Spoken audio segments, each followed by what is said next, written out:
Hey everyone, listen, I want to piggyback this devotion on what's already been talked about this weekend. Um, so I want to show you where God has led me. I know that, here's a brief story, very brief. So at one point in time, I thought that I needed to get up at 4:30 in the morning to work out, to lose some weight, to feel better about myself.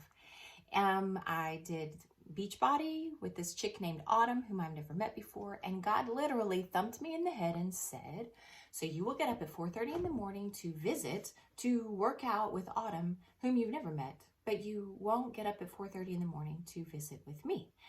So I changed my my thought process on it, and I started getting up at 4:30 and left Autumn by the wayside.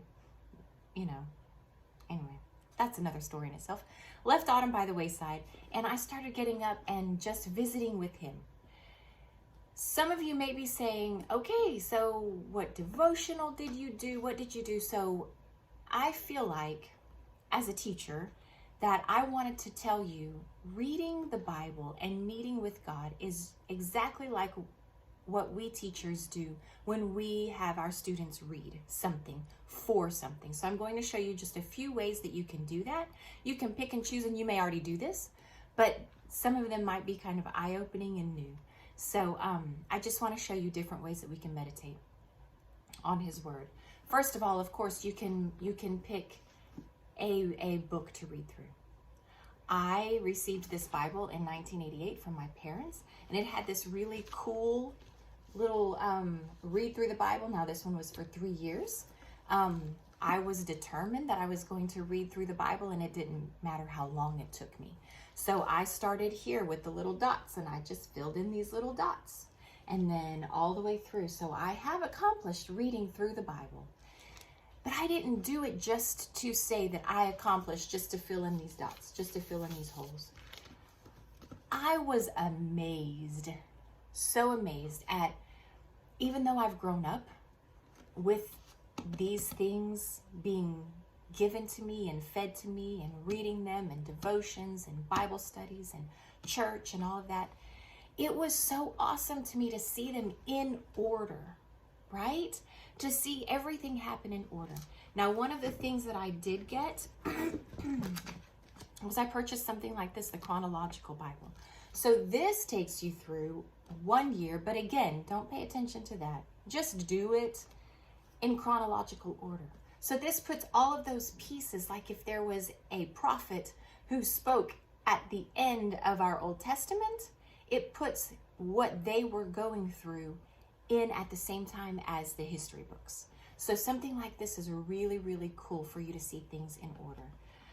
I want to tell you one of my greatest aha moments was in Matthew, when I was reading through Matthew. And let's see, Matthew 14, the very beginning of it talks about John the Baptist being beheaded and Herod beheading John the Baptist.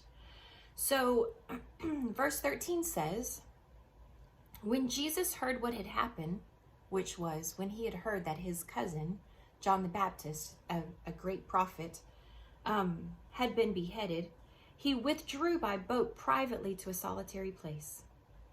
Hearing of this, the crowds followed him on foot. You know what happened next? He spoke to them all day long and then fed the 5,000. Oh, 2 stories I had heard of, but did not ever realize that they happened in one day. And then, but wait, there's more. You know the story of Jesus walking on the water and Peter going to meet him? Yeah, you know what? That happened that night. So reading through the Bible not only reminded me of those 3 stories, but it showed me that those 3 stories all happened. He finds out about John the Baptist. He feeds the 5,000. He walks on water. All of those happen in one day. I don't know. It kind of puts things into perspective. It put things into perspective for me. So another thing that I also did was God had one word working with me, working through me. And so there's going to be one person on this who's going to recognize this, and he might not remember that I have it. So I'm not sure that I should show you, but this right here. I maybe borrowed this from my dad and kept it for like maybe the last 15 years. But a concordance. You have one on your phone, I'm sure. But anyway, I had this concordance. So God was working with one word. The word was healing for me. That's another long story.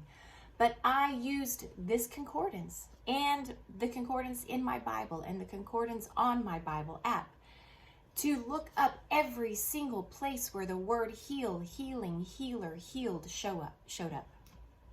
So I did a topical study, and then I was able to put it all into perspective, all that into perspective. Another couple of things is making sense of that Jesus was a Jew and why he said some of the things he did and why some of the stories say what they do and why the Pharisees or the disciples reacted the way they did. Books like this are phenomenal. Learning the Hebrew words, like what is their deepest meaning? Like English is really not the greatest of languages for deep meaning. We have one word for all kinds of things. Hebrew and Greek, no. Okay, so I've gone on and on and on and on and on about all of this. But really what I want to make sure that you know, and what I think God wanted me to make sure that you knew, was that as teachers, when we have our students read something, we have them read with intention. Like, look for these things. Now go back and reread the same text and look for this. Now go back in the same text and look for this. Isn't that what meditating on his word means? Just sit and dwell in that. Read it for intention. If he's giving you a word, some people say that they have a word for the year. If he's giving you that word, get you a concordance. Dig in that. Write down every verse, whatever you have, however you work. If he's giving you a question that you need to answer, do some studying, some digging on verses that could help you answer that question. Anyway, I have gone on long enough, but I wanted to piggyback on what was already been told today about all of those things, about looking at his word, digging in his word, meditating on his word. And here are some ways that you can do it. All right. Bye, guys.